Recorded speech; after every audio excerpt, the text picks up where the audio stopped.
tassa bhagavato arahato samma sambuddhassa.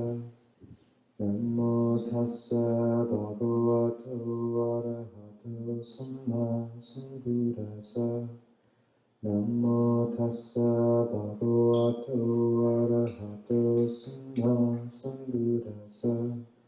Buddham dhammam sangham namassami.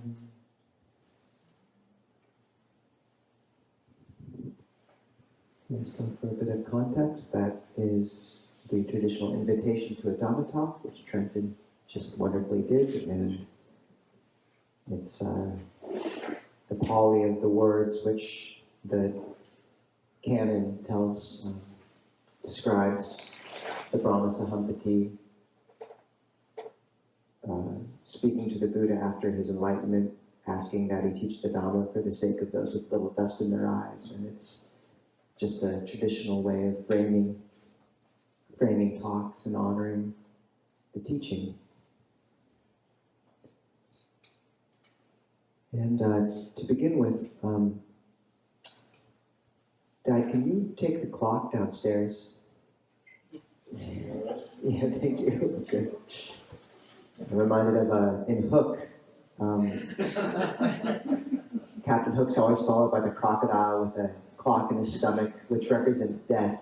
So, but this is a retreat on metta and emptiness, so we don't, the clock symbol can be downstairs for the moment.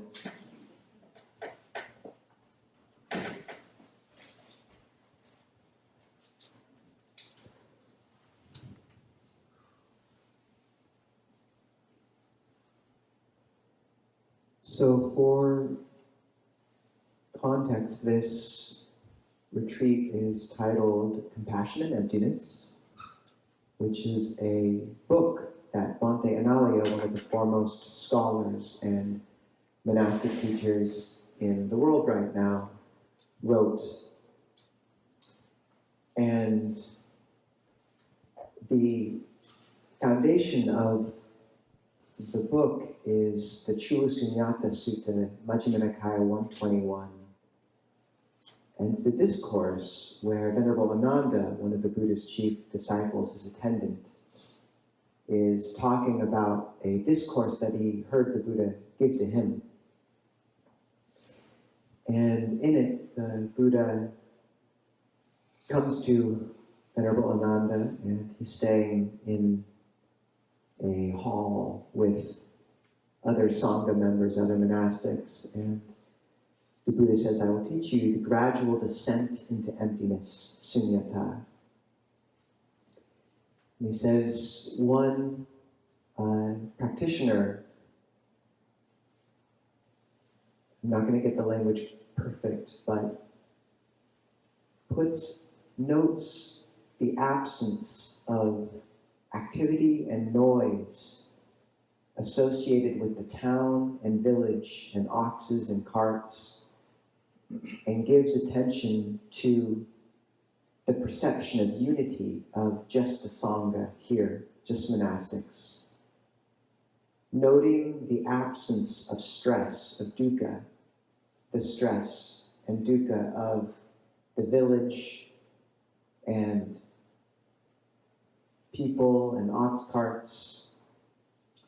One notes this field of perception, this ayatana field of perception, is empty of that stress. There is only this, the unity of perception of Sangha.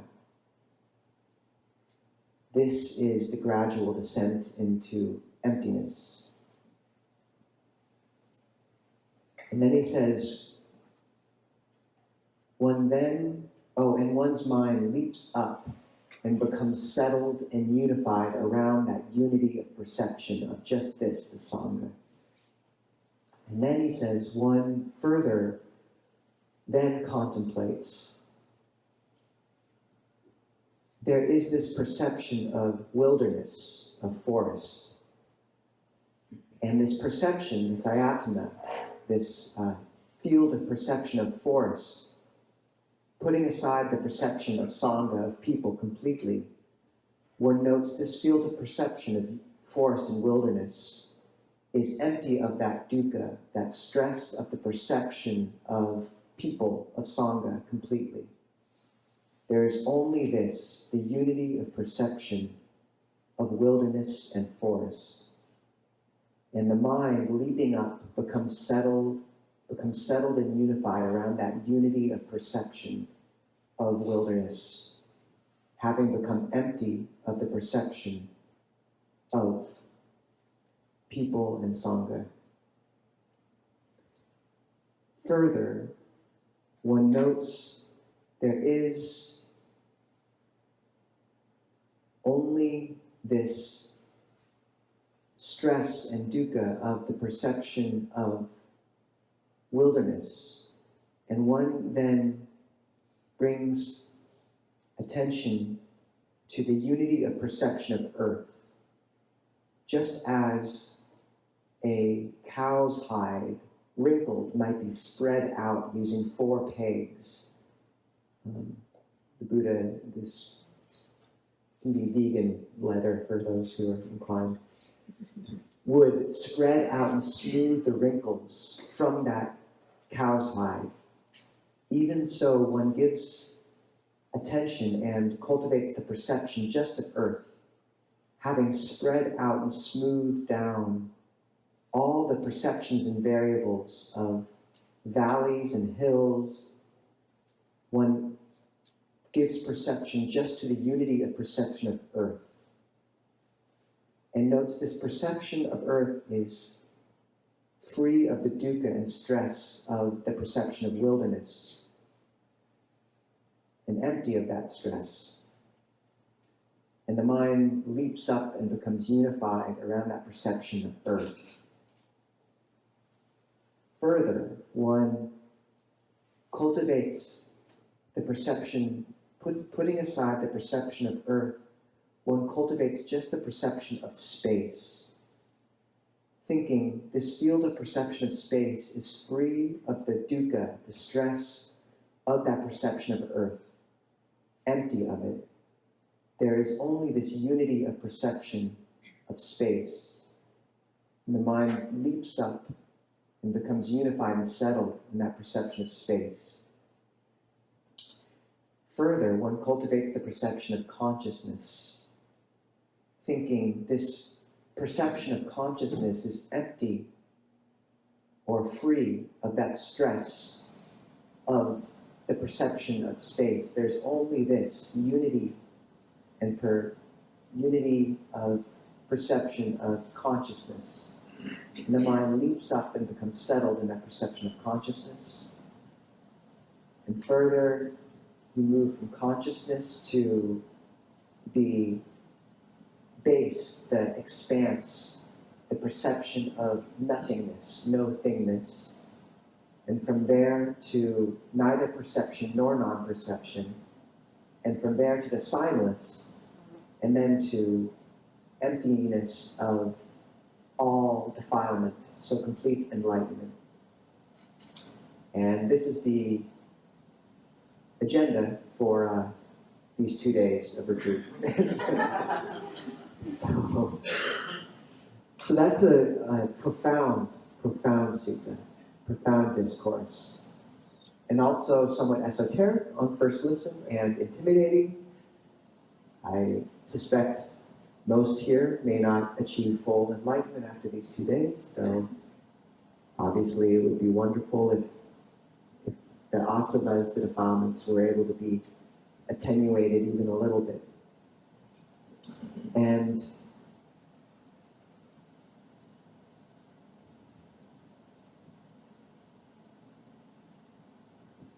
what's relevant and powerful in the sutta is in later teachings of the Mahayana and Nagarjuna and the Madhyamaka school, emptiness becomes this thing, ironically, capital E, emptiness. And in the original teachings, as you can see, emptiness is always empty of something.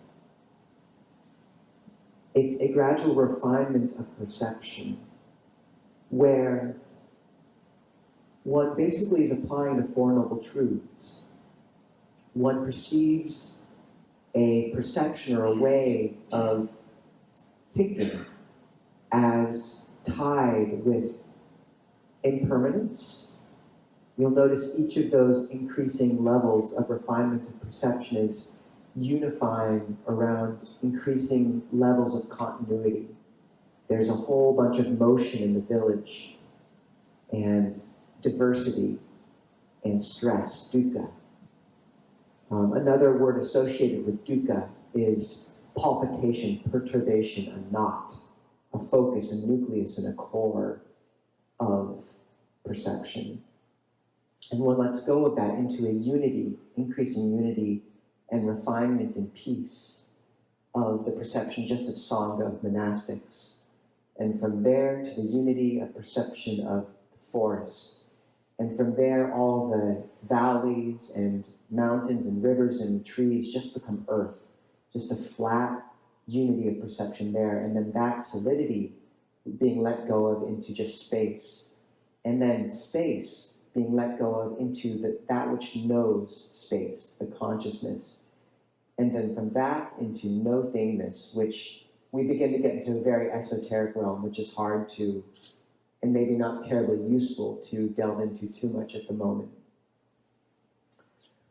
But what you notice there is each moment is noting the stress associated with a perception. And as you note that, that's the first noble truth, comprehending dukkha.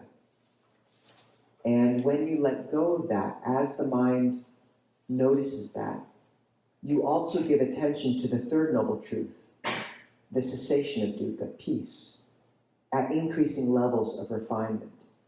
So you note a perception of more refined, continuous, spacious nature. And instead of jumping straight from the village to signless, you just move slowly. Okay, can I put down the perception of my job, of my family, of the worries back home, of the duties I've been involved with, and just remember I'm here in a hall with a bunch of lovely people, and these are my 2 days. I don't have to talk. I have a name tag, which is actually kind of useless since none of you are allowed to talk to each other. But I don't have to worry about any of that. I don't have to worry about my personality, of making myself likable. All of you will probably like each other a reasonable amount. You might develop a slight nemesis on retreat. You usually do. Someone you're kind of annoyed with a little bit. Spread that extra metta. But other than that, really, this is a chance to put down all those perceptions and just be here. These 2 days are yours. And then can you put that down and come deeper into your heart? And either you can cultivate this perception just of wilderness and then space and of mind. But there's a fascinating other sutta, the Metta Sahagata Sutta, the pervasion of metta. And this is what Bhante Analayo really references, where he says, it's the Buddha saying, the apex of the heart's release through loving kindness, metta, is the beautiful. The apex of the heart's release through metta is the beautiful. The apex, the culmination of the heart's release through compassion is space. The apex, the culmination of the heart's release through mudita, sympathetic joy, rejoicing, is the expanse of infinite consciousness. And the apex, the culmination of the heart's release through equanimity, is the base of nothingness.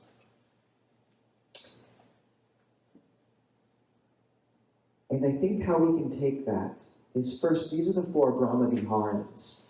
In cosmological depictions, the Brahmas, these radiant beings, which are considered to be equivalent to these deep states of unification of mind in the psyche of a practitioner. they're often depicted with 4 faces. And these 4 Brahma Viharas are the 4 faces of the Brahma. Metta is this general baseline wish for others and ourselves to be free from suffering, to be happy. How that orientation of heart manifests towards those who are suffering is karuna, compassion. How it manifests towards those who are experiencing well-being is mudita, empathetic joy, rejoicing. Ajahn Jayasaro says this is the lazy person's way of making merit, because you don't have to do anything. You just look at someone who's doing a lot of good stuff and you say, all right, way to go. And equanimity, equipoise, is flavored by this sense of loving kindness, just a sense of stepping back, of poise. And Bhante Analayo compares these to different ways the sun manifests. Metta is sunlight at midday, just a sort of even glow. Karuna, compassion, is sunlight at dusk, touching darkness, but poignant for that.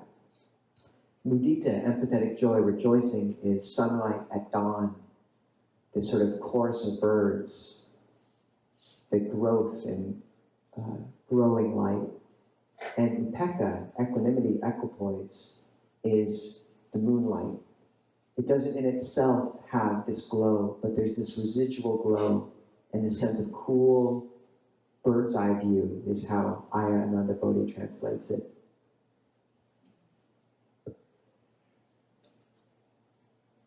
And the Buddha drawing this equivalency. First, that sign of the beautiful, the apex of the heart's release through metta is the beautiful. This is a signpost in practice. Is when you start to notice the sense of beauty in the heart and mind. Ajahn Brahm often says, look, first you have the breath, then you have the beautiful breath, and then you just have the beautiful. And that's a really good sign. If you start to feel the sense of beauty, then you know you're practicing correctly.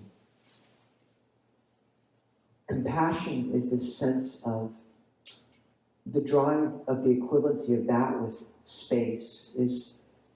There is this sense, we don't realize it, but the sense when we're in a physical realm of almost this like claustrophobia of jostling each other for space.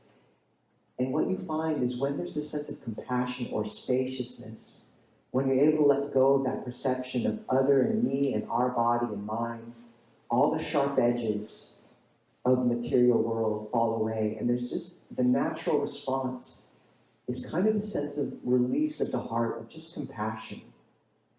The sense that you can afford to feel this compassion because there's not that sense of jostling. And so much of the suffering in the world is based on, jostling for food and space and everything. So when that falls away, compassion's there.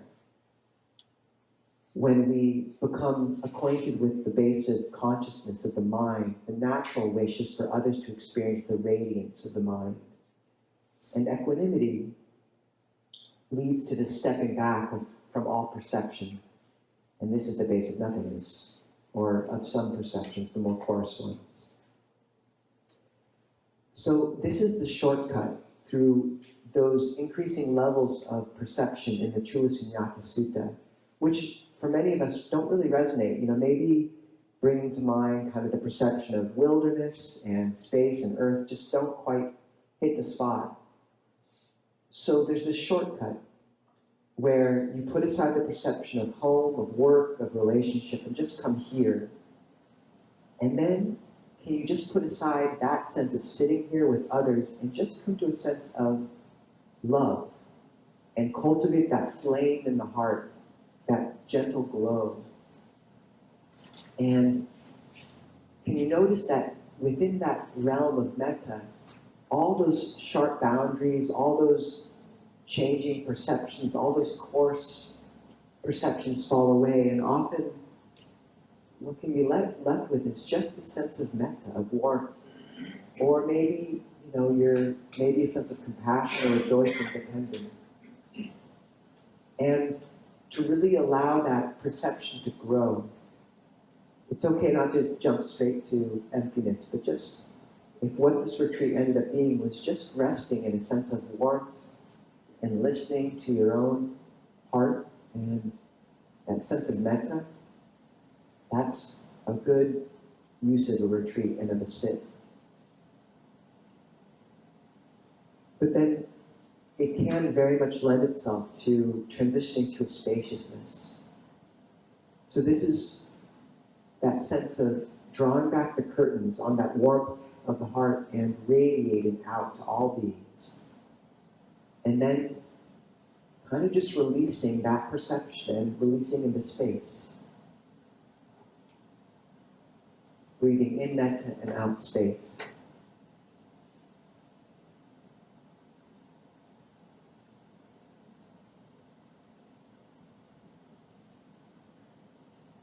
But what's significant there is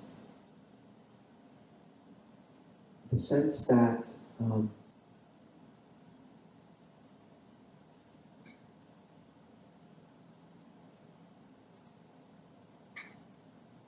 there can be, how do I put this?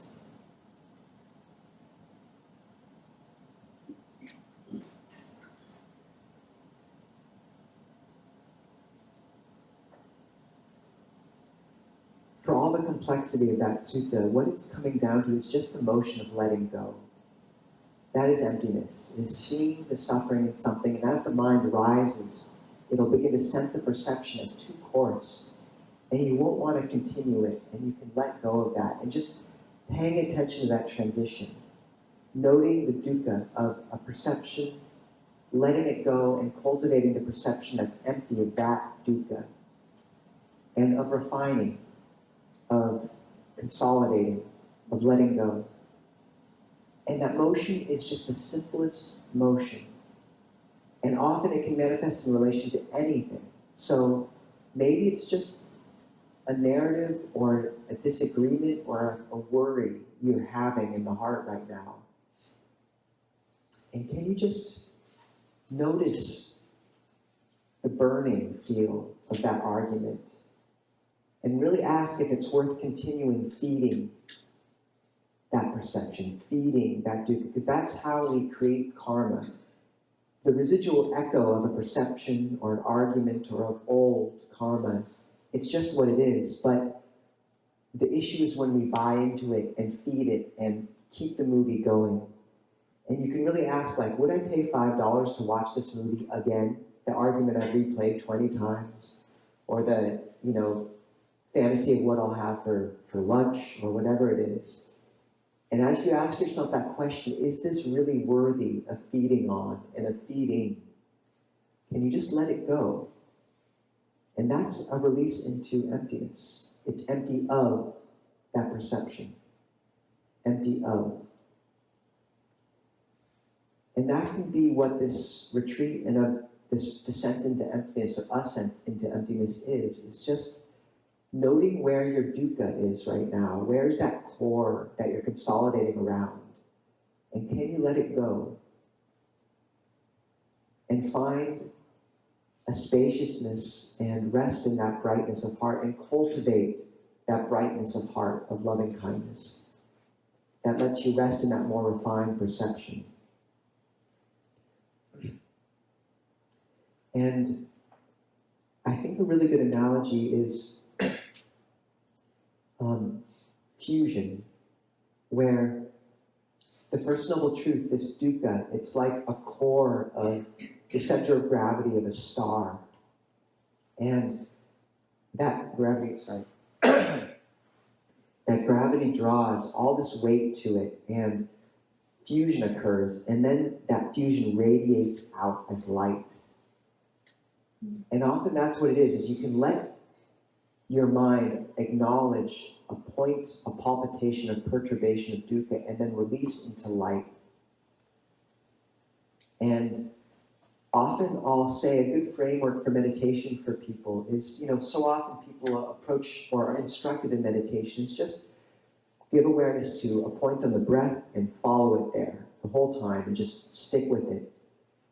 And often for us moderns who are so acclimatized to thinking and conditioned to constantly thinking, that's just a tall order. So a very good paradigm is to have two meditation objects. And one usually will be I'll call it kind of, usually I'll frame it as the rice of a meditation, is your breath. At one point where you feel it the most, say the tip of the nose, or the chest, or the diaphragm, the belly, and just allowing that to kind of be this background. And then to have a secondary, which is sort of like your curry, and that's a sort of more active or spacious perception, such as loving kindness, a perception of light, a perception of space, or the sound of silence, the sort of subtle ringing below the auditory landscape that some people can have access to in the quieter moments of meditation. And metta is probably the most reliable of those. And you can alternate, for a time the mind might consolidate and want to stick with that primary object of the rice, of that one point of the breath, and just follow it very carefully, like you're keeping your finger on a silk thread, being especially attentive to the movement through the in and out breath and the out and in breath, keeping continuity. And then the mind often will become kind of tired of that and expand out again into the secondary object, say of space or of loving kindness. And then you can foreground that. And just, you don't have to keep both in your mind at the same time, but just have the other right kind of there in the background ready. And what I find is people oscillate between these two until they kind of merge after a time. And you just find you're tracking the breath, but there's a sense of this wider field of perception of space or brightness or loving kindness. A bit like you're a spider at the center of a web, but aware of the whole web. And that's your home base. But what that can be also looked at is a bit like this fusion reaction, where you have the core of the sun, the core of the star, which is that point of the breath. And then the fusion reaction occurs and the mind expands out. And it can sound intimidating, like, is that outward expansion, is it space? Or is it loving kindness? Or is it light? Or the nada sound? But to note that consciousness has all these flavors of it. It's luminous, it's spacious, it's infused with loving kindness to some extent. It's resonant with that note of the heart. So all you're doing is seeing which of those notes kind of resonates the most, and just allowing the mind to expand into that sense of the wider field of awareness. And maybe the note you're picking up most there is loving kindness, maybe it's a sense of light, maybe it's just a sense of spaciousness. But you're allowing the sun to fuse and then to expand out into light and spaciousness, and then to fuse again and expand out until you get this unity of fusion reaction, which is just the star kind of maintaining itself. And why this is relevant and maps on to this perception of emptiness is that for many people, it works to give attention straight to a perception of space, or just of letting go, saying, I'm just being with what is, what's here right now. Just that question that just allows the mind to let go into a spaciousness. And for some people, really just the perception of space is enough, just letting the mind expand out and just feeling space, or perceiving the fact that there's kind of no boundary between the skin and the space outside of the skin. But for many people, what kind of resonates more is, say, initially a focus of awareness, like the breath, or like loving kindness. And to note that that's okay, to let the mind go where it's interested. The Buddha says you should interact with wholesome mind states like a cowherd would with his cows during the season before planting. So that's when there was all these the seeds for the rice are in the field, and if the after the harvest, where the cowherd just sits under a tree and says, "There are those cows." That's the actual quote from the sutta. There are those cows. One should interact with unwholesome mind states like a cowherd before right when the fields have been planted, when the cows could still get in the fields and eat all the crops. After the planting, but before the harvest. And that's when the cowherd would tap the cows with a stick. So when the mind gets drawn into unwholesome fantasies or the argument or the anxiety or the worry, that's when you can kind of be a bit more firm about drawing it back from there. But if it's in this realm of breath, of space, of loving kindness, of the meditation, or of interacting with these thoughts in a wholesome way, then you can trust it. Let it decide where it wants to go. And you can really make this a conscious motion of the heart, is just release the mind into the field of this meditative space and let it go where it wants to go. And often what it'll do is you will feel it center right onto the breath and just follow that. Or you might find that it does want to expand out. But to trust that. And if moving straight into these perceptions of space, of emptiness works for you, then great. Of loving kindness, wonderful. But to know that there's this fusion reaction that can occur as well, where if those perceptions of space aren't immediately available or of interest, let the mind come to the breath, or let it go to kind of the bruising of the heart you're working with, or the pain, or of, a perception of someone you love that you're bringing to mind to cultivate that metta, kind of a focused meditation. And let it rest there for a time until that radiance of the heart begins to manifest and the fusion reaction occurs. And then the ascent into emptiness is just, or can be, just that releasing into that sense of secondary, spacious object. And really allowing the mind to spread out and radiate into metta, or into just a gentle sense of spaciousness. And that's the ascent into emptiness, is this kind of fusion reaction. And there's a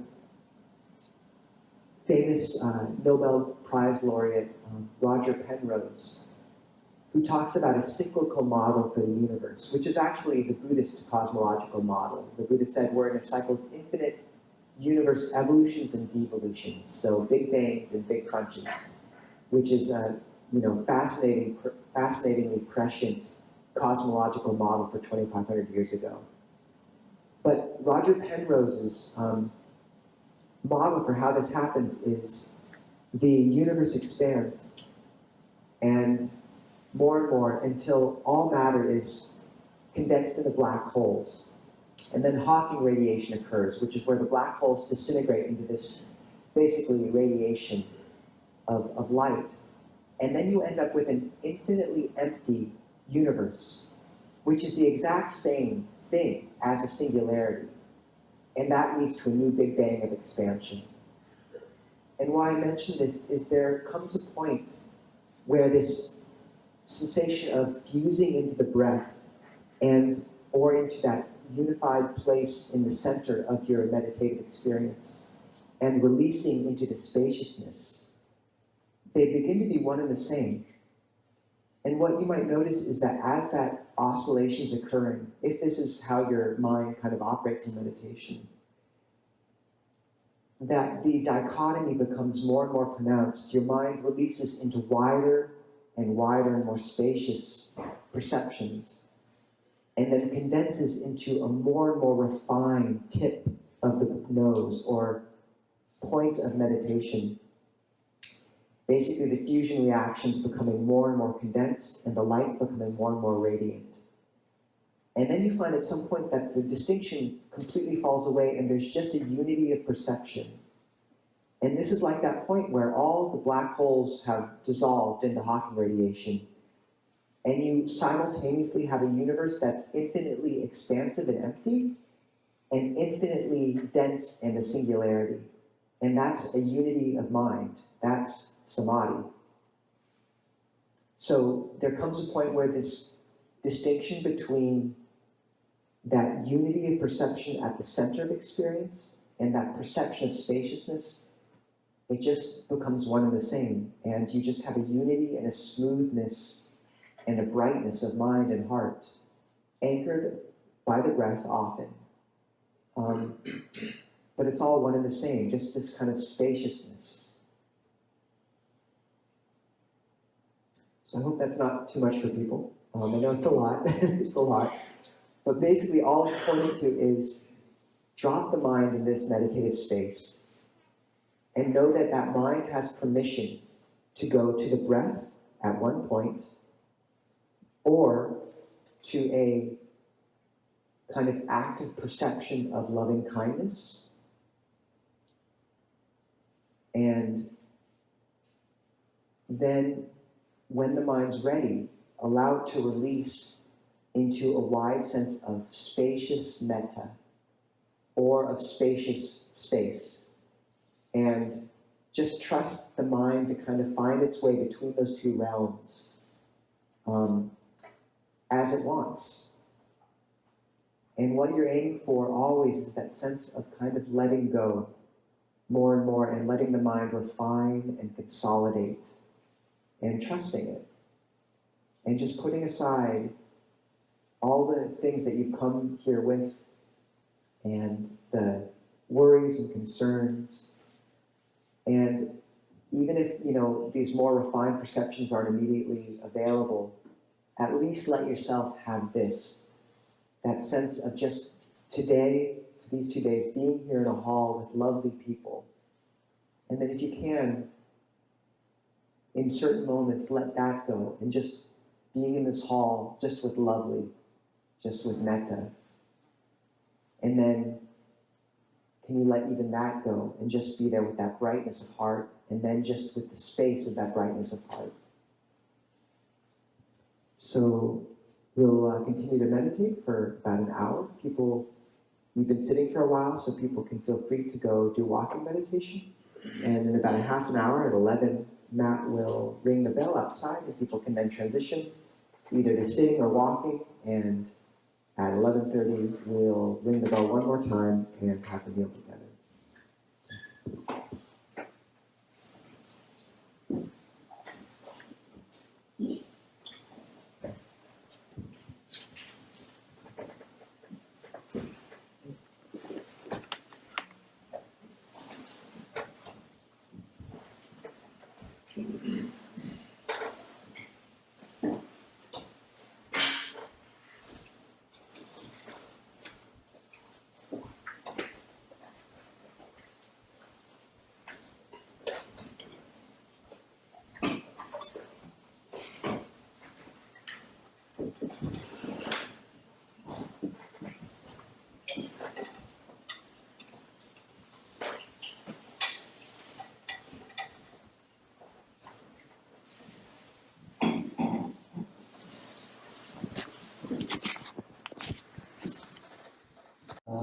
Bhagavato Arahato Samma Sambuddhassa Namo Tassa Bhagavato Arahato Samma Sambuddhassa Buddham Dhammam Sangham Namasami.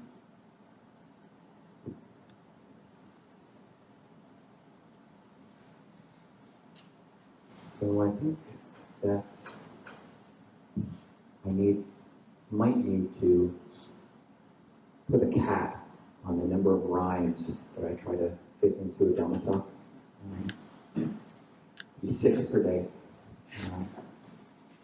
But I think this is a useful perspective in these different ways of being with the mind, this adaptability of mindfulness, being able to shift the lenses of the mind, especially some of these more expansive ones, each of them, the slowing, knowing, growing, glowing. If you can tap into a mind which is, feels like empty space, or feels like, say a net, feels like a net, then things can blow through the mind and you just don't have to make a problem out of it. Other people's words, other people's actions, random thoughts that come floating in, they can just float in and float out because the mind is bigger than all that. The net doesn't need to catch any of this. So I thought to talk a little bit about just two types of emptiness, which I think are maybe the most important ways of approaching and relating to emptiness. So that's emptiness of disturbance and emptiness of self. Emptiness of disturbance or emptiness of hindrance, mental hindrances, and emptiness of self. And that first perspective, learning how to empty the mind, find a mind which is able to abandon and not make, or to abandon the hindrances. And the first way, we consider this a samatha, or a concentration practice, a relaxation process, letting the mind just relax, seeing the mind that's empty of the hindrances. And then there's the vipassana practice, or the insight practice of seeing the emptiness of self, which is true from the beginning. It's true from the beginning that no matter how filled I am right now with irritation or craving or tiredness or whatever it is, there's still no self, actually, underneath all that. And really being able to tap into the truth of that and not just slather on some kind of approximate idea of what that means onto the top of all of our greed, anger, delusion, and tiredness, but actually being able to undercut, it is true. I don't need to make it up. I don't need to paint a scene how there's no self right now. It's actually learning how to shift perspective to actually feel that and see that on some level. But on the level of emptiness of the hindrances, it is nice that Buddha gave us so many different frameworks. And one of the frameworks he gave us was the 5 hindrances. So that's sensual desire, ill will, sloth and torpor, restlessness and worry, and doubt. And being able to find the emptiness, being able to skillfully relate to each of these in a way which allows the mind to become more and more empty of these obstructing emotions, these hindrances to peace, obstructions to tranquility, and disturbances to settling. So the first one is sensual desire. So that's the mind that leans forward into something, that sees something beautiful and then wants it and grasps it and tries to make it mine and obsesses over it. So sensual desire. The Buddha has a great list of similes for each of these 5 hindrances. And he says that sensual desire, you can imagine it like a container of water with dye of different colors. Red dye, yellow dye, blue dye, or a mix of all of those into the clear water. If someone were to come along and think, hey, I'm going to look at myself and get a really accurate view of what my face looks like inside of this container of red and yellow and blue dyed water, they'll get a dyed perspective of what their reflection looks like. Similarly, someone whose mind is affected and afflicted with sensual desire, a mind which has clung onto and is obsessed with whatever object of craving, and we're not seeing it clearly. It's not, the Buddha isn't saying that there isn't beauty in the world. but just it's our unhelpful and unhealthy relationship to that which is beautiful in the world. We're seeing things with rose-colored glasses or yellow-colored glasses or blue-colored glasses. And so that's the simile. It's a bowl of water that has dye in it. And it's interesting to take these different similes, which many of us might know, and to bring it into empty space. So he's got another simile, the simile of the saw, where he talks about those same colors. And he says, suppose someone were to come along with red dyed paint, or yellow dyed paint, or blue dyed paint, and were to think, I'm going to paint a picture in the sky, a picture in empty space with all these colors. What do you think? Would that person be able to paint the sky with their red dye and their yellow dye and their blue dye? And for anybody who wants to answer, what do you think? Would that person be able to paint the sky? No.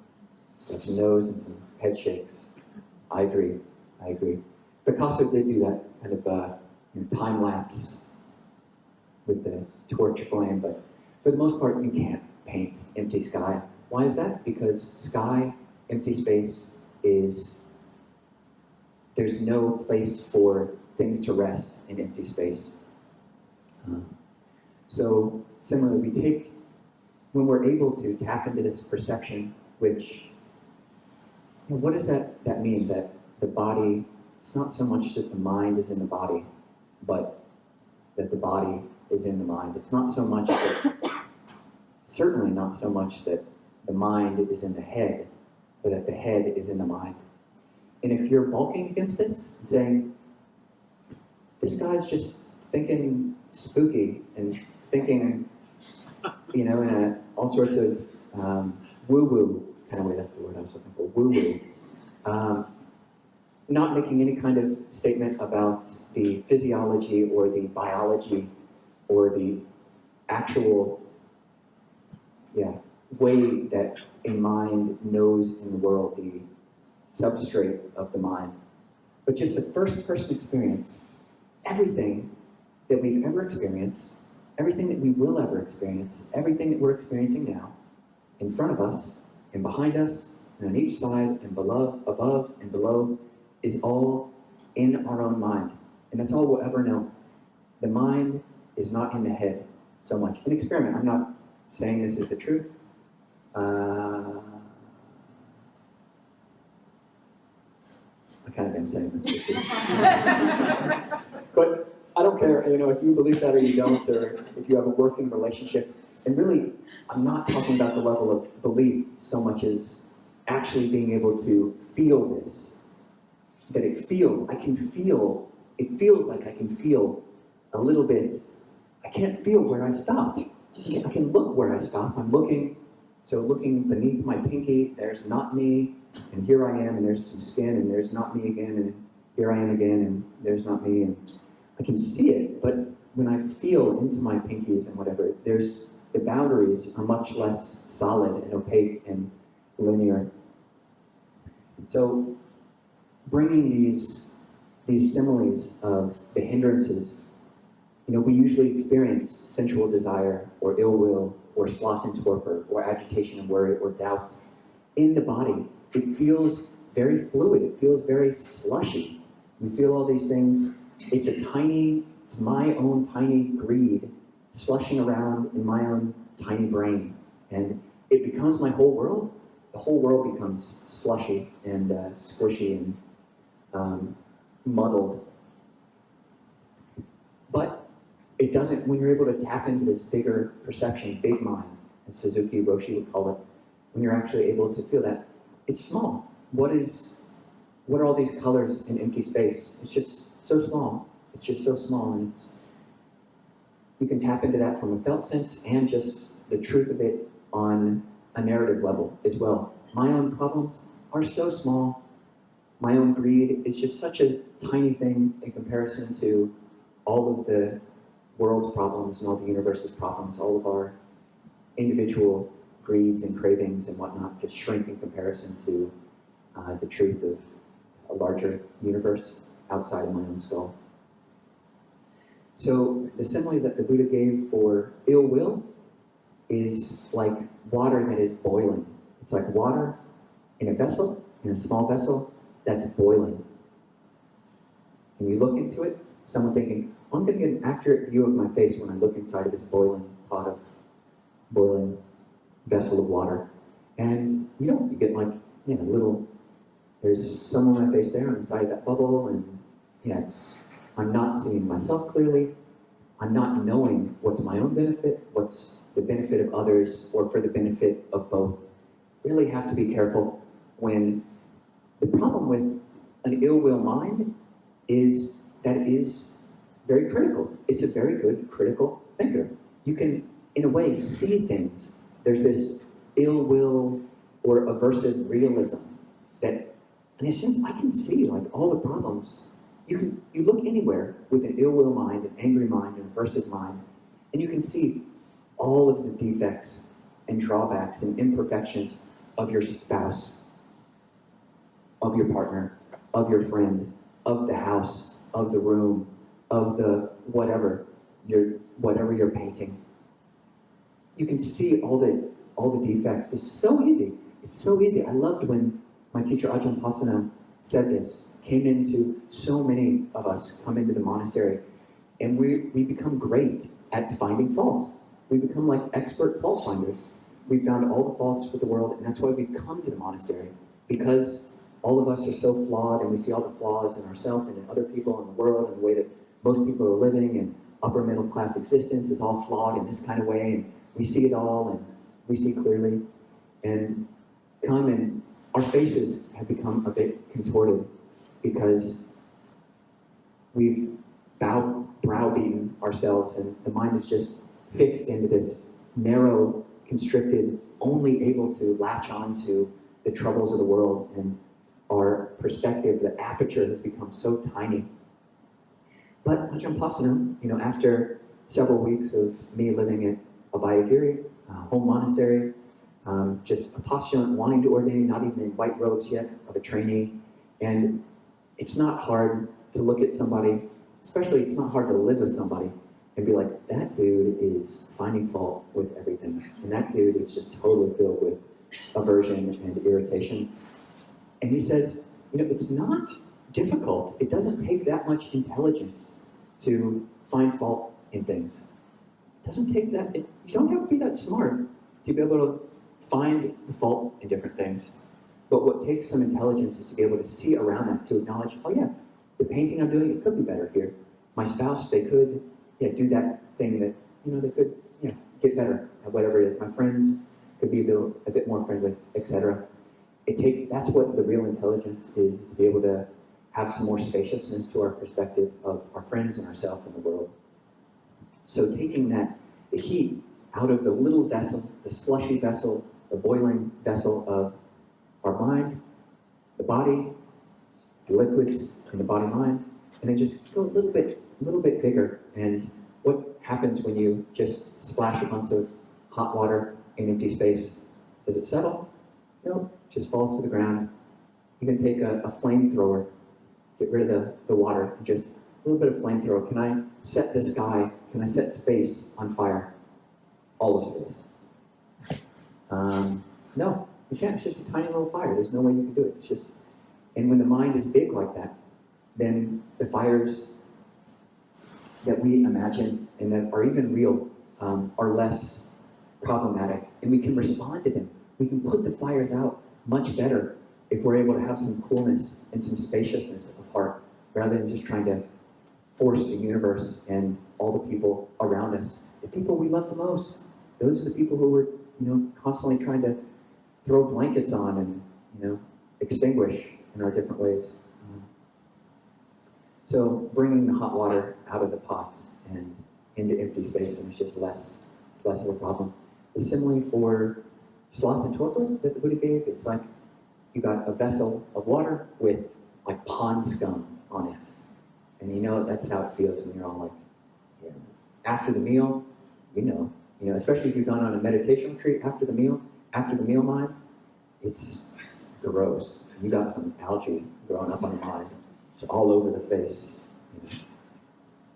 And yeah, you just can't really see, and you're slogging through all perceptions, and there's a thought, okay, mindfulness of the breath, and then slime, and then you come back 2 minutes later, okay, breathing, breath, slime, and take that same slushiness and just throw the slime up in the air, empty space, and does all the pond scum just stick in empty space? No, it doesn't.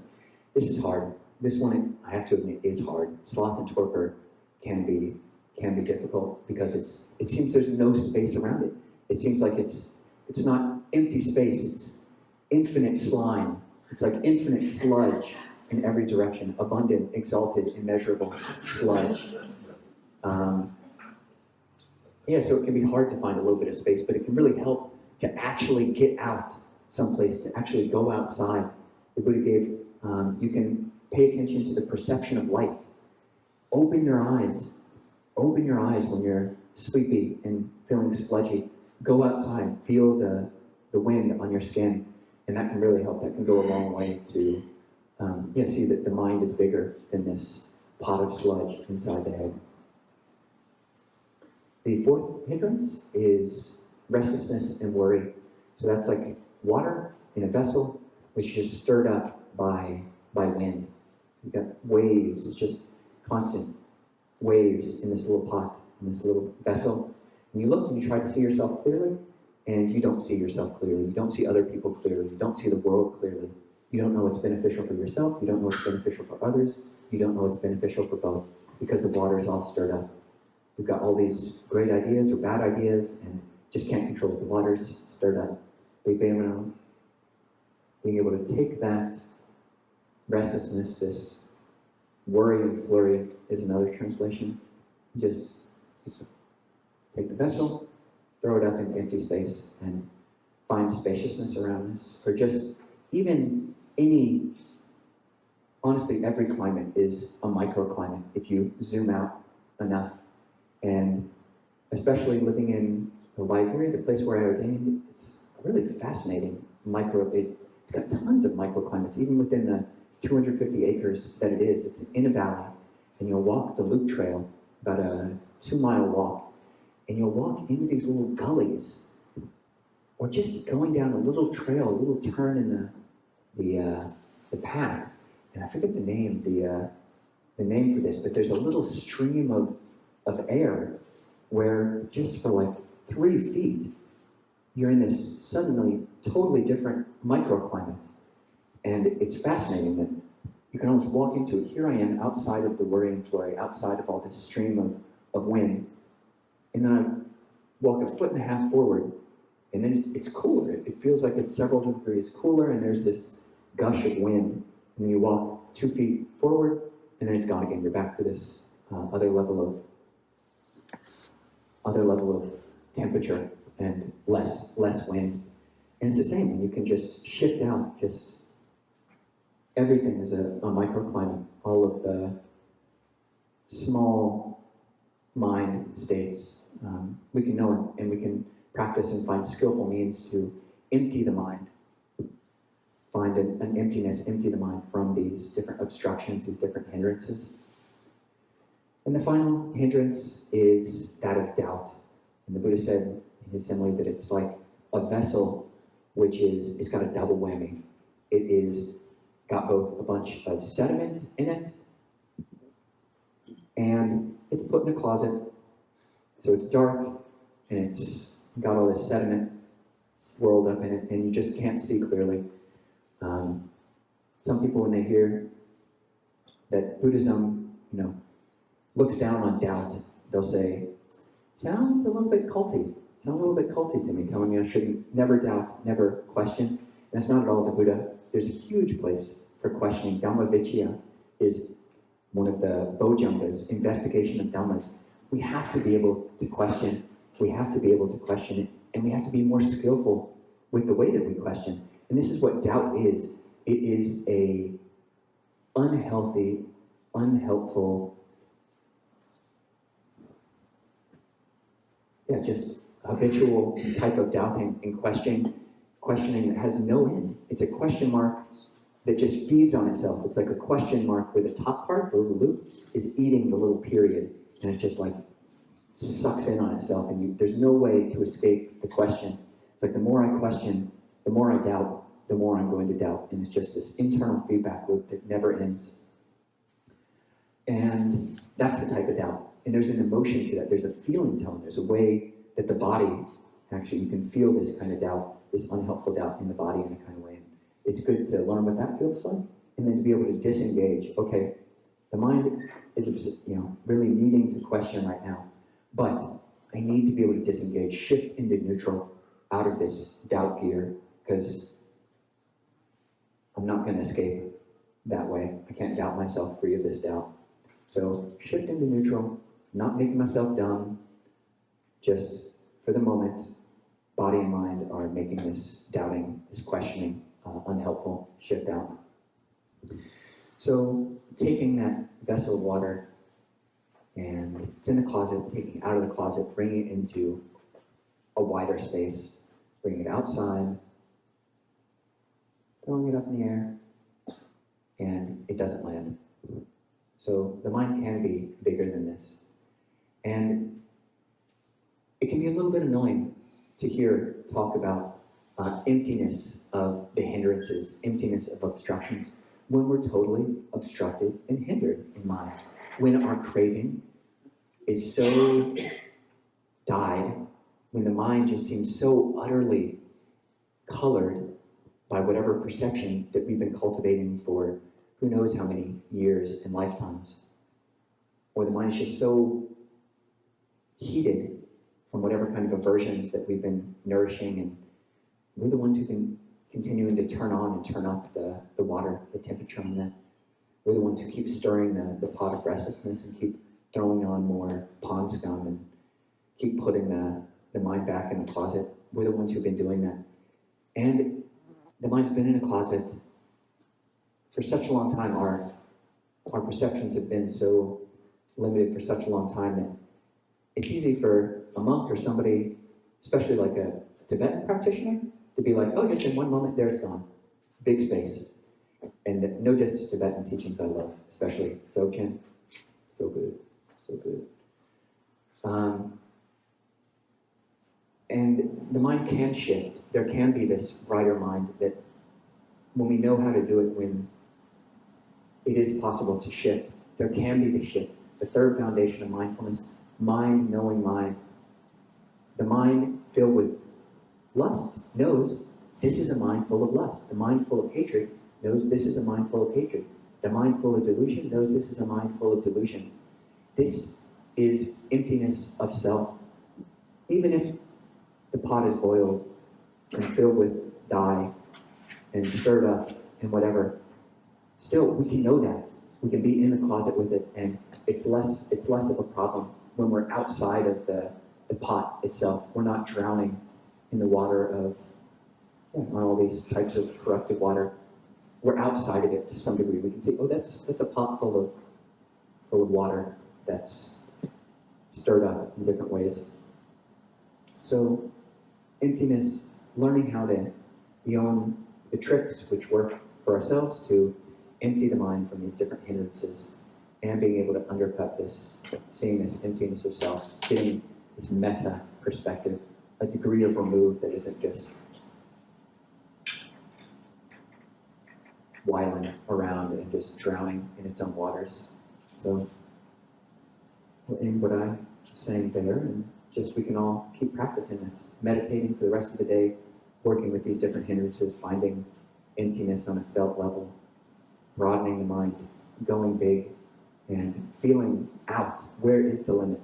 And if you don't feel it, then staying there and exploring around it, seeing if you can dig around the edges of where it seems like here's a limit to awareness. Just see if we can dig around that and get a bit bigger.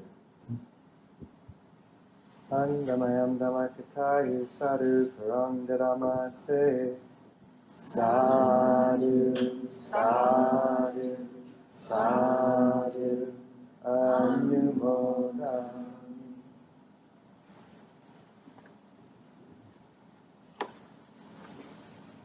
So just to tack on a little bit, I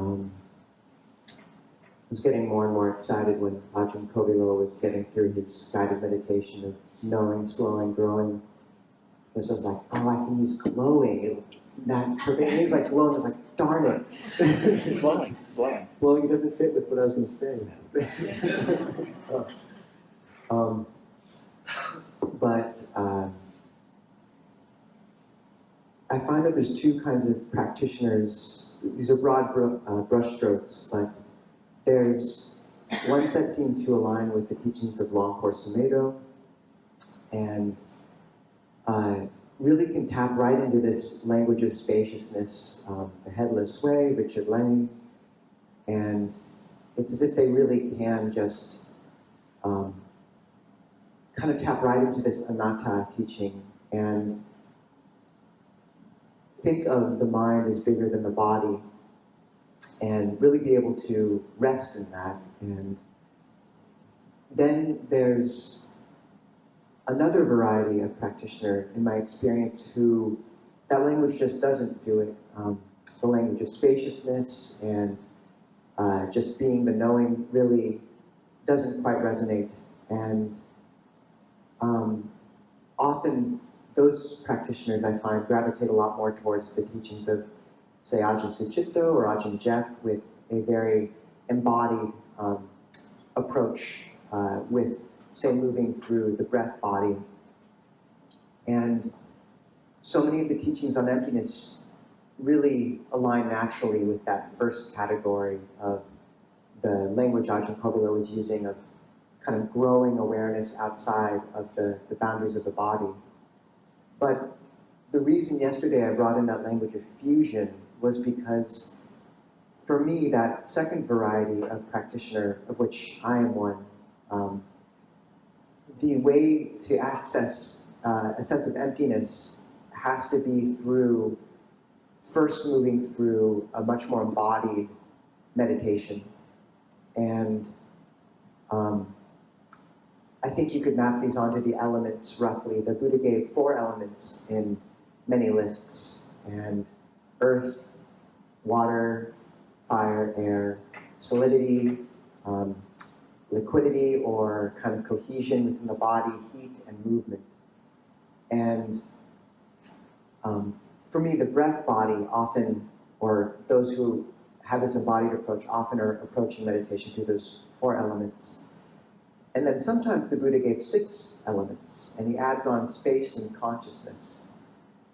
And it seems, some practitioners really can jump straight to that. But for many of us, I find you have to move through those first 4.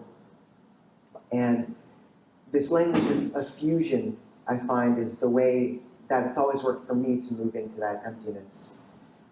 So, or spaciousness. So this is the technique I use, and I haven't actually shared this so much publicly before, partially because it's developed over a few years. And then I saw this video of a new type of fusion reactor called the Helion reactor, and I realized that it was the perfect simile for my meditation. And I was like, oh, really? Like, it's not some kind of, archaic or down-to-earth metaphor. It's this startup in Silicon Valley or Seattle, but it works for me. So just to share this meditation technique for those who kind of align with this second kind of practitioner, what I find one can do is, if you look at the Taoist conception of the body, the Tao concept of qi roughly translates to the Buddhist idea of pana, namely kind of the breath energy, prana, in Vedic terminology, and kind of this flow of energy through the body, a kind of subtle energy. And in the Taoist conception, you have quite a few different chakras. We call them the stations of consciousness. But just to simplify and not make things too complicated, I find 3 chambers can be a rough structure for how you think of the body. So you have this lower chamber from maybe right near the navel down to the earth. Then you have kind of this middle range near the heart, and then you have from the heart up to above the head. And in Taoist conception, that's Jing, which is this earthy energy, Qi, which is more heart, and Shen, which is mind, this sort of much more heavenly or refined energy in the body. And actually, just a side note, you can roughly map those onto the Satipatthana: body, Vedana, feelings, chitta. But what I find is what I'll do is I'll release my awareness into that lower chamber and let it circulate just around and around, roughly for the count of 10, and about 10 breaths. And you don't have to keep that counting in mind because it's a bit too much to do that. But just try to, in the back of your head, say, okay, I'm going to be here for about 10 breaths. And that way you don't get too lost. You don't let things kind of spiral out and get lost in fantasy, because after 10 breaths, you'll reestablish direction. So what I find you can do is really let awareness go there and just circulate. And what you might find is there's a sense of earthy energy kind of drawing up from the ground, a really nourishing feel. And this is piti, the Buddhist word for rapture or refreshment, kind of the sense of water welling up. And as it circulates, you might find that it kind of spirals in. The top of that circulation is touching the center, which for me is kind of the heart and nose. So you'll find that energy kind of spirals up until it comes to this point. And then you let it rest at that center point for about 10 breaths. And then, or as long as it wants to stay there. And then release into the upper chamber. And the flavor in the upper chamber should be much more bright, luminous, heavenly, sweet. And you can let the mind kind of circulate that there. Similarly, on the bottom edge of that, touching the nose and heart. Ignore all this if it's just not helpful, but for me, I'm a complicated person, so I have to reach simplicity through complication. And allowing it to spiral in for about that same count of 10 and spiral down to the center. And then you'll find there's a point of diffusion occurring where it'll clench for a time and then it'll just expand out very quickly. And then that's the third phase or the fourth phase of just release. And just let the mind completely relinquish control and just let it, trust it to go where it wants. And usually what will happen is it'll expand out and up. And often just be in this radiant, still energy of emptiness. And that's the fusion reaction. Is helion, they create one plasma loop and then another plasma loop, and then they collide them, and the fusion occurs.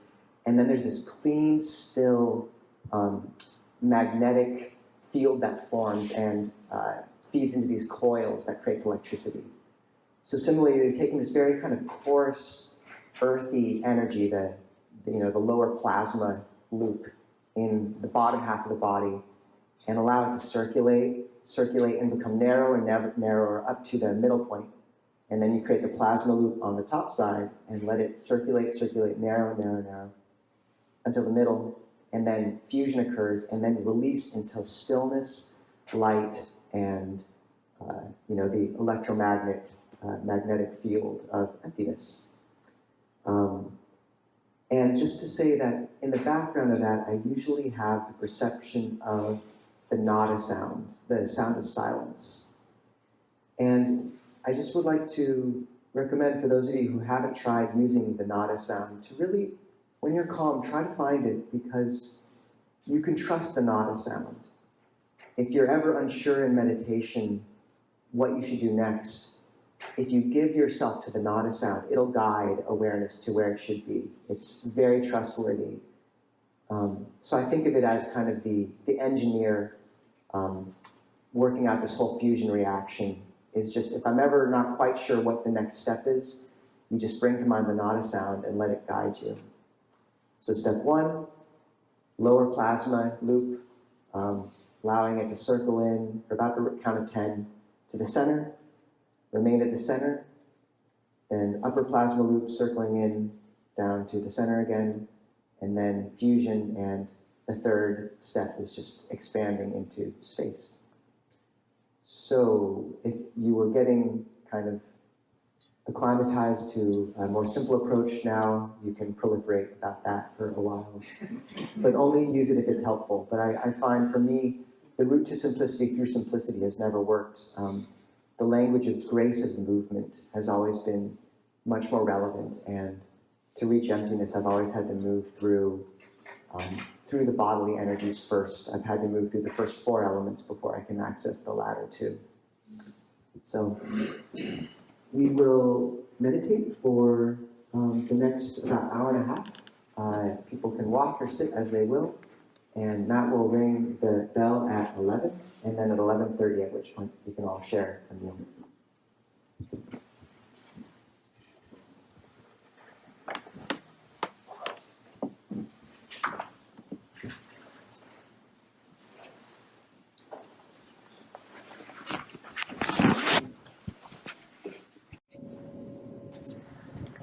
Namo tassa bhagavato arahato samma sambuddhassa.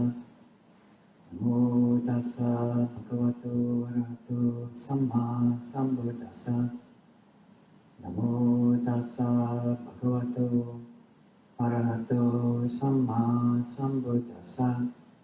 Buddhang dhammang sanghang namasami.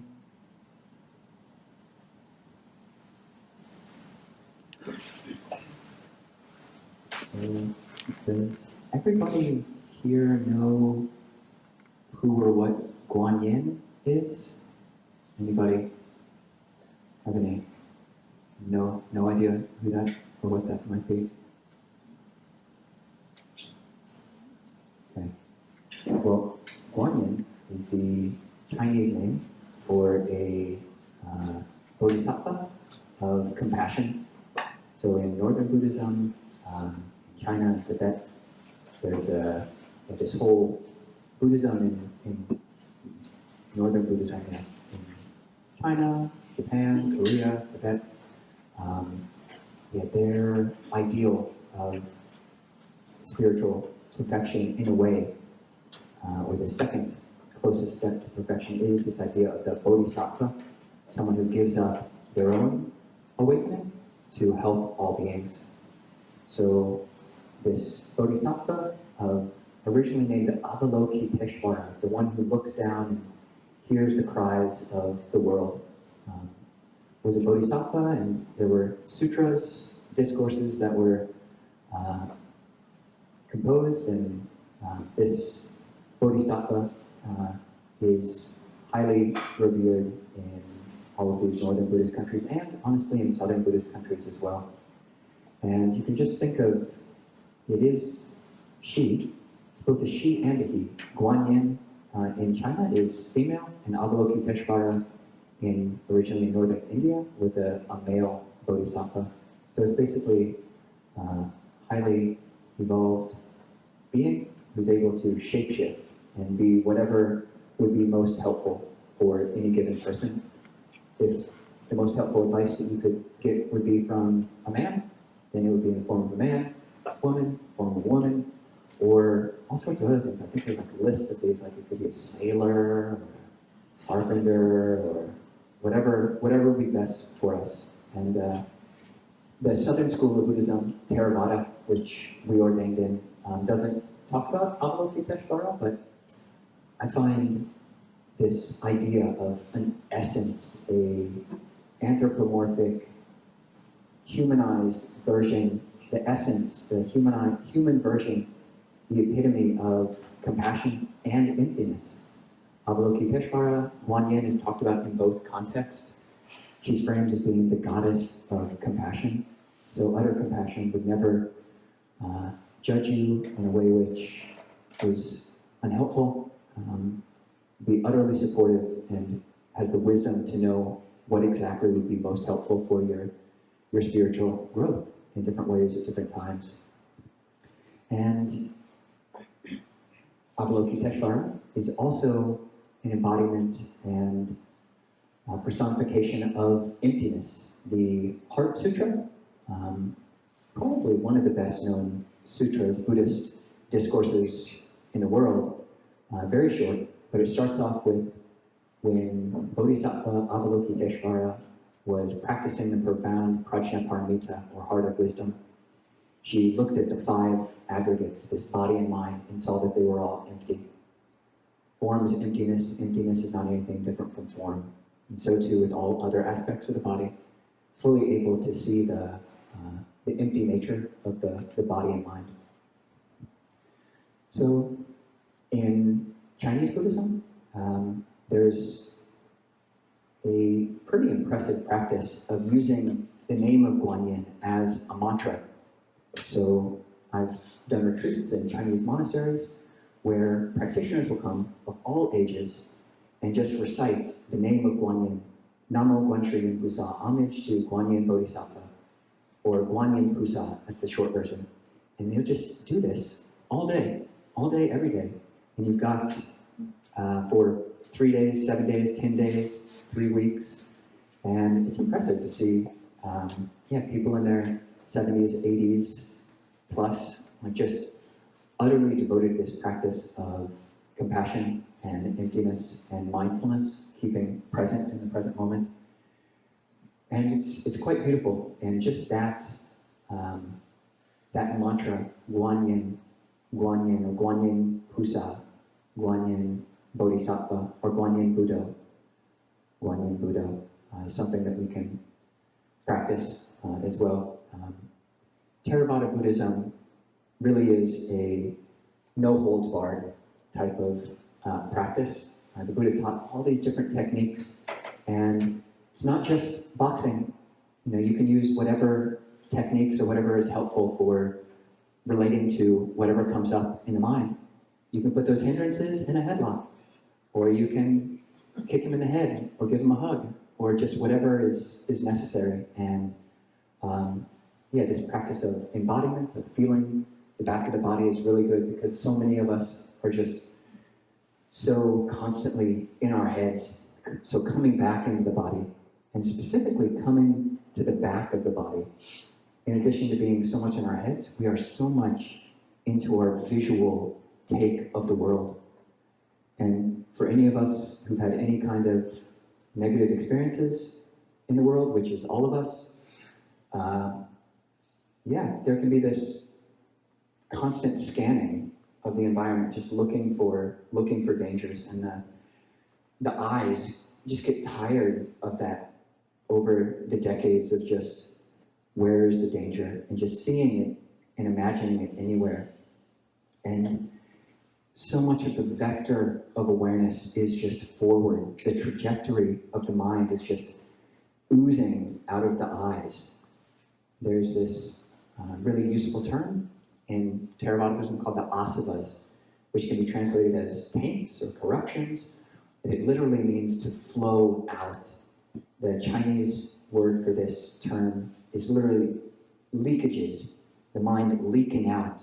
And you can feel that after a while. Once you get done with a retreat, you've been practicing keeping the mind in the body, keeping the mind with a mantra, keeping the mind with whatever we've been practicing. And then the end of the weekend, the end of the week retreat, you just go out to a restaurant and you try to order a sandwich, and it takes like 15 minutes because there's just this, you're just flowing out and just imagining this whole unhelpful exertion of energy. You might just feel exhausted, because we've been practicing keeping the mind within some level of boundary. And then in the world, everybody is just kind of used to this level of exhaustion. The world of advertisements and buying things all the time, and looking out for things to buy, and wanting to want, and craving to crave, and it can be exhausting. And this skillful means of coming back to the back of the head, coming back to the back of the body is really useful. And I really enjoyed that exercise of just looking at another person. And that, when we relate to other people's, so much of all of us, when we're scanning the environment, we're not afraid of tigers, we're largely not afraid of snakes, it's not even, for the most part, cars or anything that we're afraid is gonna strike out at us. It's the people. We can see the pupils of people that are 30 feet away from us and we don't even know it. It's like part of our peripheral awareness is just obsessed with and just habitually paying attention to and scanning for dangers. So, yeah, bringing the mind to the back of the head, even when we're interacting with someone. So compassion and emptiness, being able to do both in our interactions with other people. This is another skillful means, which I find useful, is that when we leave here, or even being here, really you can do it anytime, is when you're interacting with another person, if it's a small group, or just one other person, we're just so habitually used to making up our stories, looking at the other person, trying to gauge what they're thinking about us, what we're thinking about them. We've got our stories about them.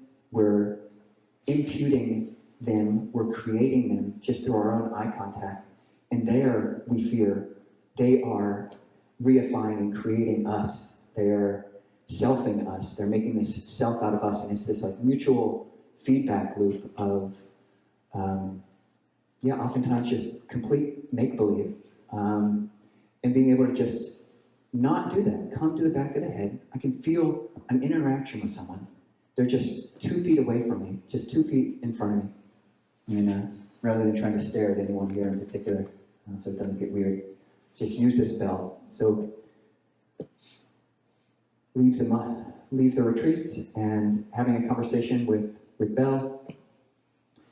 And rather than telling all the stories, and we can't totally stop it, it's just a normal thing that, we tell stories about other people. But then when we notice it, oh, actually, you know what, I'm not really feeling so embodied right now, we can come back to the back of the head, still interacting with them, not disassociating, not disintegrating, not doing anything unwholesome, but coming back, remembering that what I see of them, what I see of Bell, is actually just the light bouncing off of them, following that light back, coming back through the eye, through the pupil, back through the retina, and coming back and feeling the back of the head.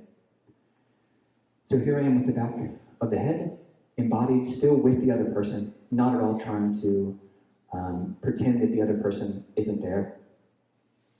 And just staying with that level of presence can be good. You can take it another step. That can be just rather neutral if you're embodying yourself while interacting with this other person, but it's almost like it might even feel dishonest, like I'm not actually engaging with the other person, I'm engaging with the back of my head, and this other person's just doing their thing and I'm doing my thing. But this is especially helpful, I think, for people who have any level of social anxiety, which is, I think, all too many of us, is we're so triggered by the tiniest micro facial expression of other people that when we can, it's not true. Whatever way, this is a quote from the Buddha, whatever way we conceive it, the truth is ever other than that. Whatever way we conceive the other person, the truth is ever other than that. Whatever way I conceive Bell, Bell is ever other than that. The story of Bell, of the universe, of the world, of my relationship with Bell, my relationship to myself, the world experience is much bigger than that. So coming back to the back of the head, and this is a nice word used by Rob Burbea, is imaginal practice. So while we have some possible potential story for what I see in this other person, we can imagine different futures, different stories, different selves. The Buddha said that when anger arises towards a particular person, you can do 5 different practices, and it also works with anxiety. If anxiety or anger arises towards a particular person, you can do 5 things. You can practice metta, or loving kindness. You can practice compassion, or karuna. You can practice equanimity. You can practice just ignoring the other person, or you can practice just remembering that they're the owner of their karma, remembering the teachings. They're the owner of their actions, heir to their actions, born of their actions. 5 things. Loving kindness, I'm feeling anxious based on my visual perception of this person, or angry. You can practice loving kindness, compassion, equanimity, just ignoring them, or remembering the teachings that all beings are the owners of their karma.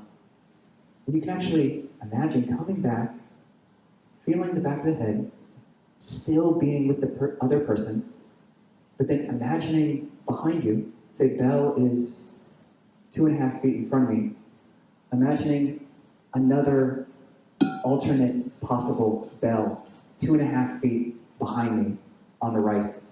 And this is the loving kindness version. I can imagine Bell as a young child or a baby, whatever it's easier to practice loving kindness towards. And this Bell, this person who I'm feeling anxious towards, who I'm afraid of, who I'm angry at, they were once a child, and I can interact with that person knowing that that was true. It wasn't that long ago before they were a child. And just behind me, on one side, there's this other version, other possible truth. And really, we do make the world that we imagine. It's not the case that I imagine a Bell and then Bell just does what Bell's going to do. But I imagine Bell, and then Bell, in a sense, can turn into what I'm imputing upon them. So we can have better narratives. So loving kindness, we can respond with our anxiety, coming back through the body, imagine this other eventuality, this other possible real reality, loving kindness towards a child version of them. The compassion, we can imagine that person sick. And don't do this if it's a type of ill will. If you experience some kind of schadenfreude, like really loving to imagine someone suffering, don't do this. But if you're able to tap into a level of mind that, oh, actually, whether I like this person or don't like this person, they're going to get old, or if they don't get old, they'll get sick. And, you know, honest, there is part of me that can relate to that and not want it. So compassion for this person. I'm seeing them coming back to the back of the head, imagining a different scenario and interacting with that different scenario rather than with my fear. The Bell behind me, 2.5 feet behind us. This is the equanimous mind. So this is, yeah, you can even imagine, in not too long, the world is, that person will not exist in the world anymore. And yeah, we don't have to relate to fear, with fear towards that person.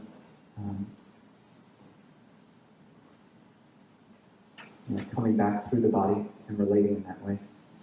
And we can just ignore the other person. We can just ignore the other person. The Buddha was so kind. The Buddha was so kind in giving this out that we don't always have to pay attention to everybody all the time. You know, you can just ignore somebody. And even if you're interacting with someone, I mean, I don't think that I'm doing this on you guys. If I'm talking to you and it seems like I'm spacing out and whatever, but yeah, there is another future relating to the world and this other person in a different way, which is more helpful. And just the teachings. This person is the owner of their actions, heir to their actions, born of their actions. Whatever they do, for good or for ill, of that they will be the heir. Coming back to the teachings and imagining and being with this person as if they were our teacher. And yeah, there is this practice in Mahayana Buddhism of just, you never know, this person who's giving you a hard time, that could be a bodhisattva. It could be somebody coming to teach you the exact lesson that you need to learn. And no matter how difficult someone else is being, or how troubling I find this situation, I can actually learn. If you have a space in your heart that I can learn from this situation, from this person, from the whole of what's going on right now, then there's an opening for that. Whereas if the mind is totally closed, I can't learn anything from this person in this situation right now.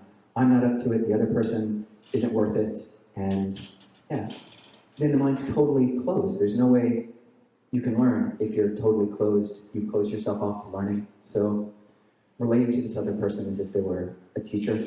So we've got all these different options, and it is good to do this through embodiment. Imaginal practice can get really heady. It can be just thinking and making stories up. But you can also totally yoke it. You can combine it with an embodiment practice, and then it's a lot safer and it's a lot more real. And yeah, this is the original meaning of the word yoga, is to yoke, to literally yoke like a draft animal, say like a bull up to a bull cart, is to yoga that animal. And we just yoke our mind. We can combine and coalesce, allow the mind to stay with the body as we imagine these alternate futures, which are just more open to the possibility of our own compassion and living in a compassionate world, because that all starts with us. So yeah, Paul, maybe leave that there and just encourage everybody to keep practicing. We've given so many techniques. We talked so much. I was at the retreat last week, and Ajahn devotee and she's a great teacher. If you don't know her, you should know her. She lives in Port Townsend, not too far away. Had a great retreat with her, and after the retreat, we got a lot of good feedback. Great retreat. It's so good seeing bhikkhus, bhikkhunis, monks and nuns up on the same stage. We had a Buddha statue and we had a Guan Yin statue right in front of us. Everybody was so great, so great. There was a lot of praise, but there was also not an insubstantial number of people who gave feedback. There were a lot of words. Yeah, it was great, but there were a lot of words. You guys used a lot of words. It's like we were throwing fish at them or something. Just getting hit in the face with our words or something. So I just encourage everybody to take what we can and keep things as simple as possible, but not simpler. Keep things as simple as possible, but not simpler. Really assess, how is your practice going? Is the mind as clear and bright and awake as you think it is? Or are you just fooling yourself because you've got a good technique that you're comfortable with? So experimenting with things. And Namo tassa bhagavato arahato samma sambuddhassa. Namo tassa bhagavato arahato samma sambuddhassa. Namo tassa bhagavato arahato samma sambuddhassa. Buddham dhammam sangham namassami.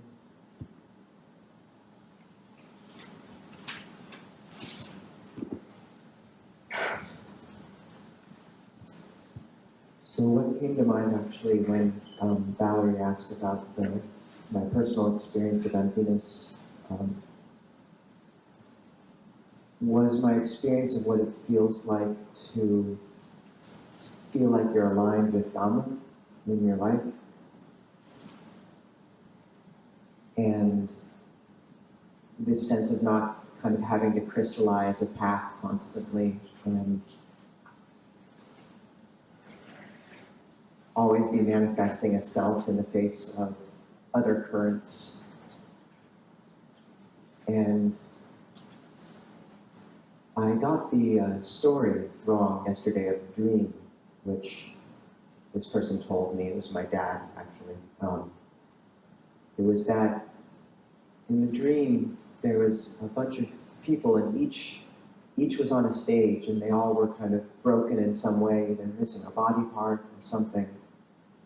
And the audience was all fixated on those people on stage, trying to pretend like they were whole, trying to make them whole.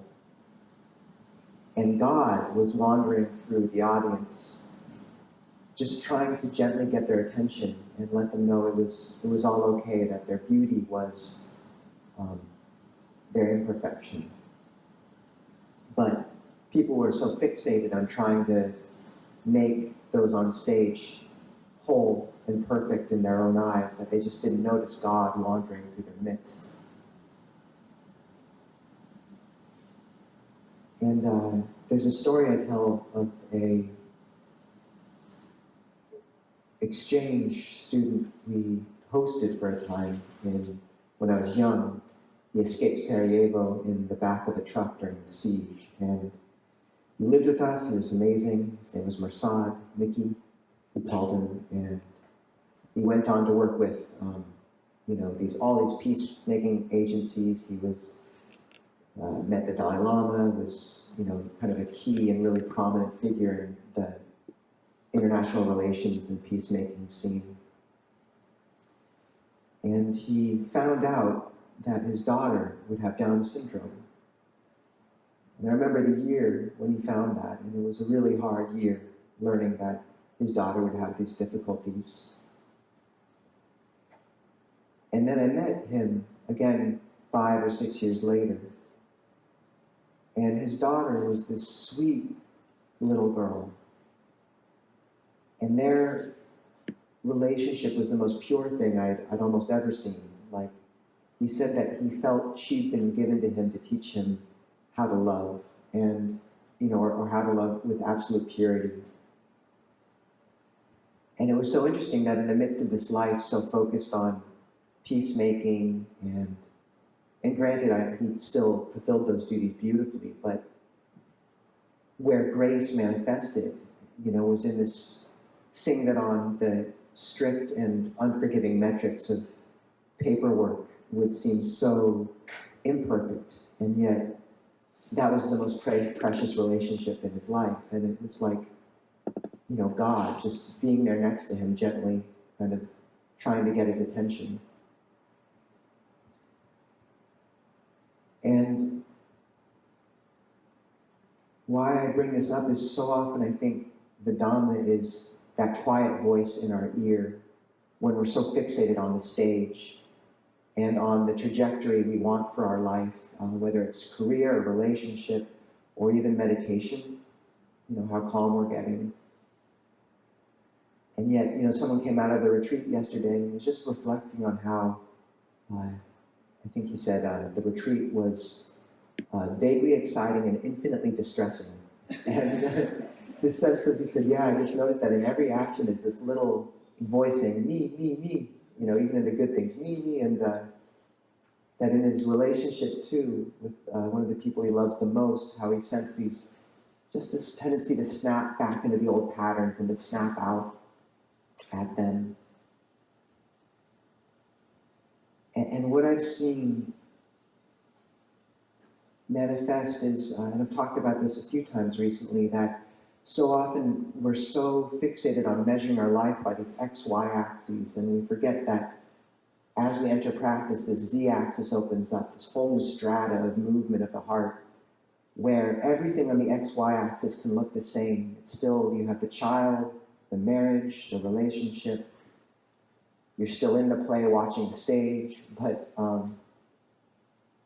something profound is happening in the heart. And that's just so often where I've seen practice manifest. It's learning to not snap at the spouse. Just restraining that again and again. We talked about this kind of movement of fusion, of finding the point of tension and touching it and releasing into emptiness again and again. And just in the most mundane life, there's so many chances for that quiet humbling to happen, where the FOMO manifests and you see the relation, the conversation across the hall and feel left out, and then that whole constellation of self-valuation and not being good enough and how will I manifest, and just what it takes in the practice, that gentle movement of just not jumping in to that conversation and having faith that if you hold still enough, that when that passes, that kind of screaming voice inside will have been quieter, and this gentle majesty at the other end of that, the other side of that. There's a story, Ajahn Amaro had this dream where Master Hua, this famous teacher in California who gifted Abhayagiri its land, actually came to him, and he said, bright, loud, and mobile is the false, subtle and indistinct is the true. Bright, loud, and mobile is the false, subtle and indistinct is the true. And it's so interesting because that quiet majesty on the other side of the dark valley of dukkha, the third noble truth that comes after the first, it's harder to see at first. It's hard to see the gentle person just in the corner who's not talking that much, but there's a quiet grace to them. There's a Christian saying that the less well-known you are, the bigger your angel.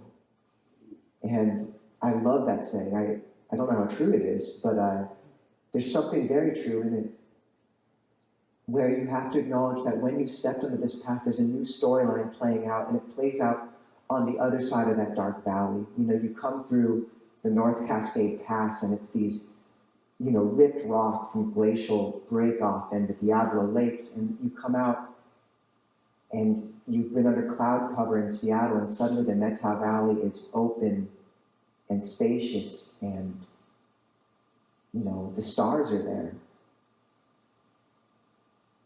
And I just remember seeing, we went to Vancouver a little bit ago, and there was a man there who, his Parkinson's has made it so he could barely talk. I think I only heard him say 3 sentences, but his luminosity, just something shone in him, and the quiet majesty of spirit you see on the other side of that.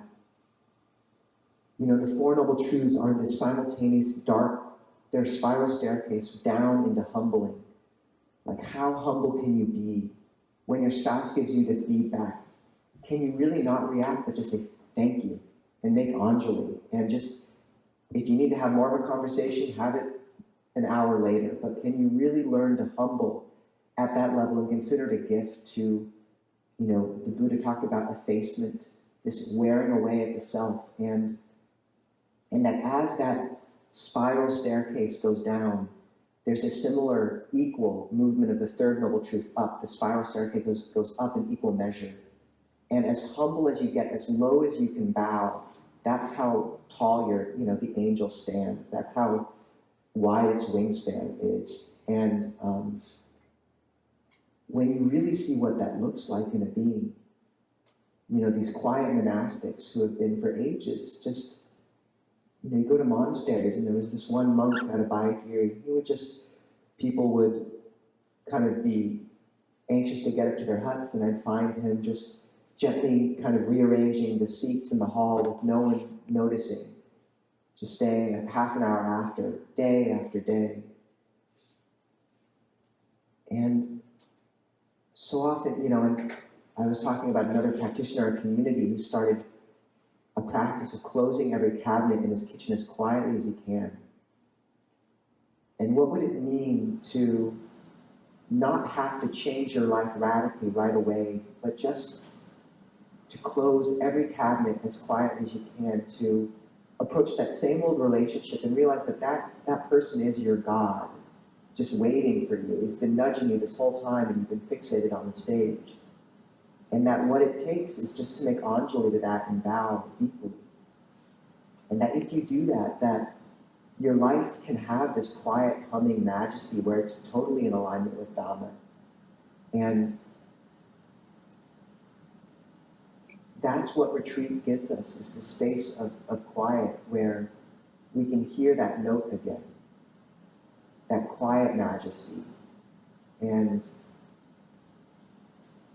see it in people around us.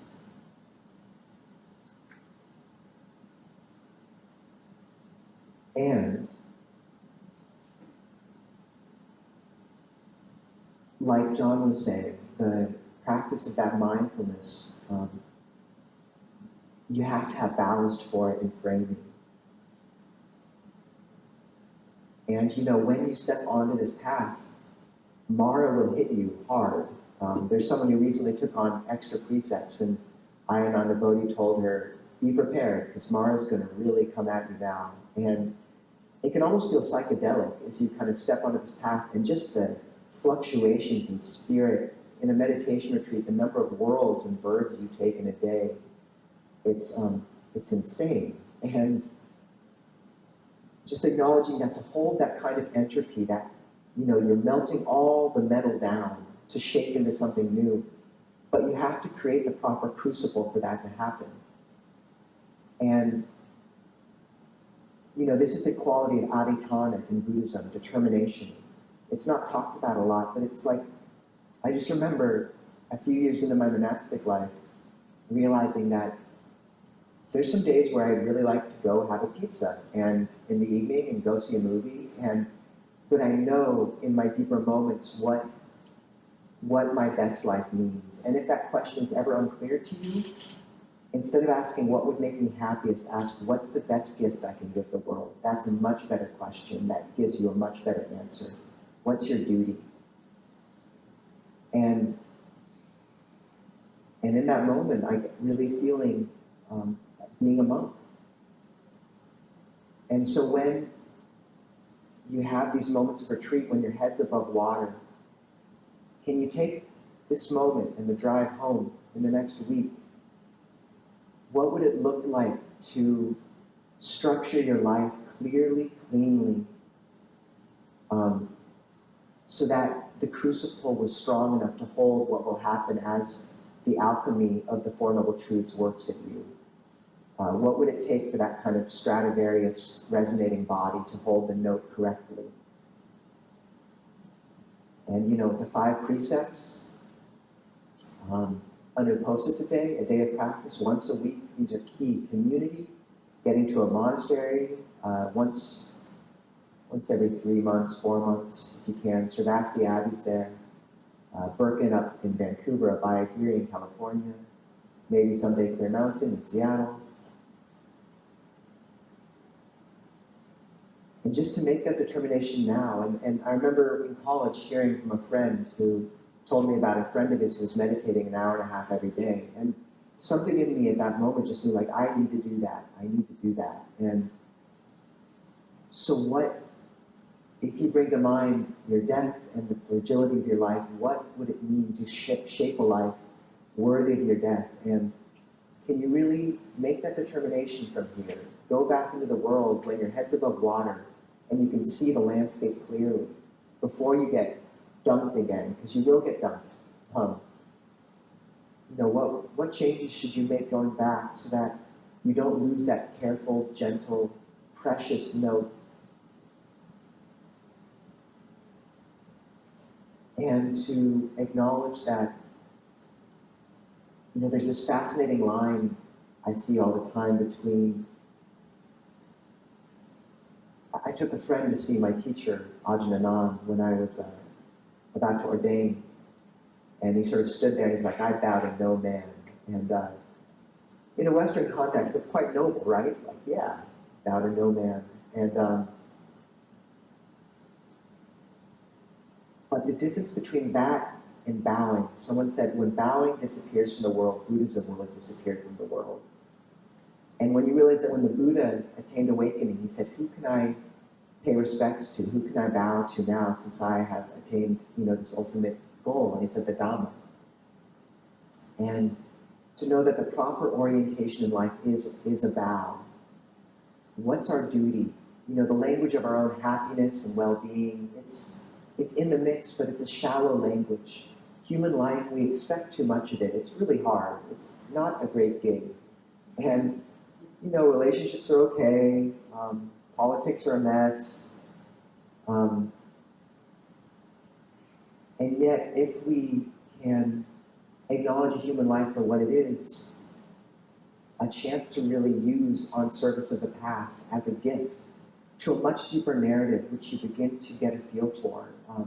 This teaching has been moving through millennia. And if you believe in rebirth, you've been held by it for lifetimes.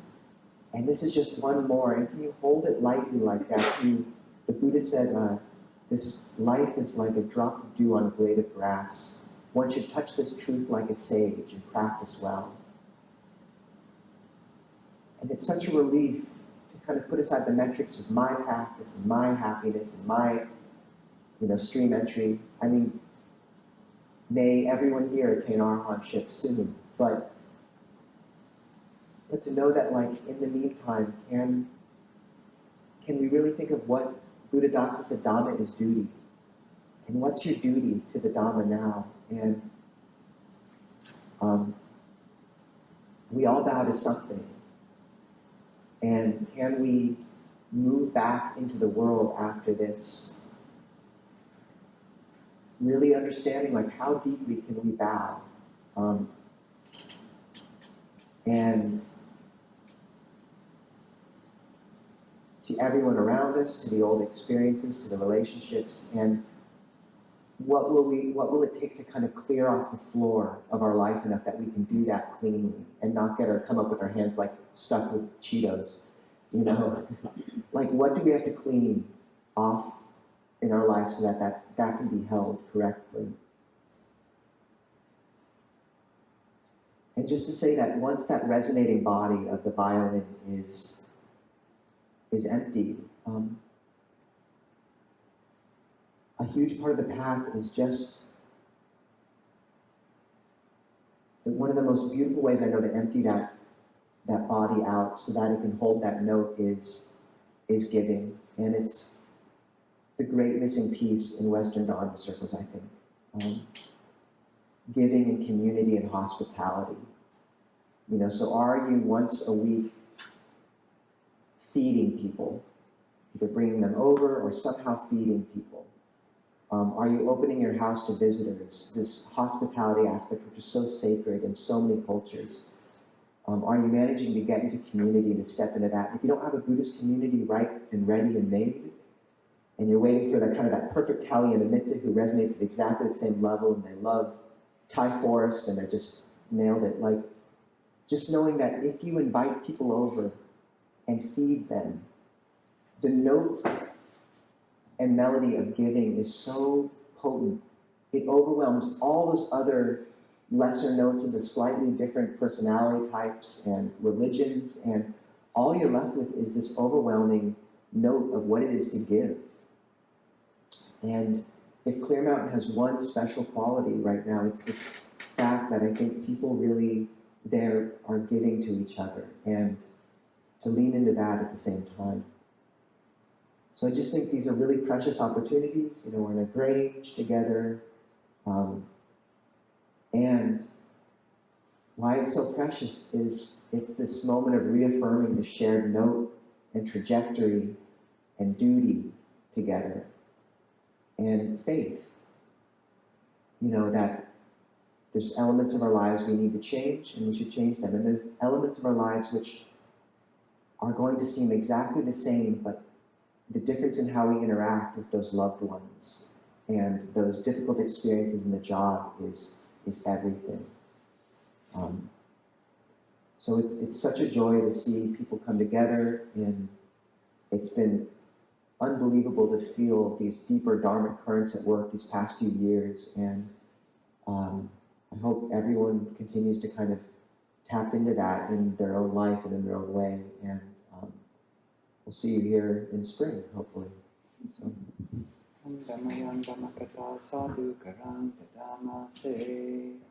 Sadhu, sadhu, sadhu,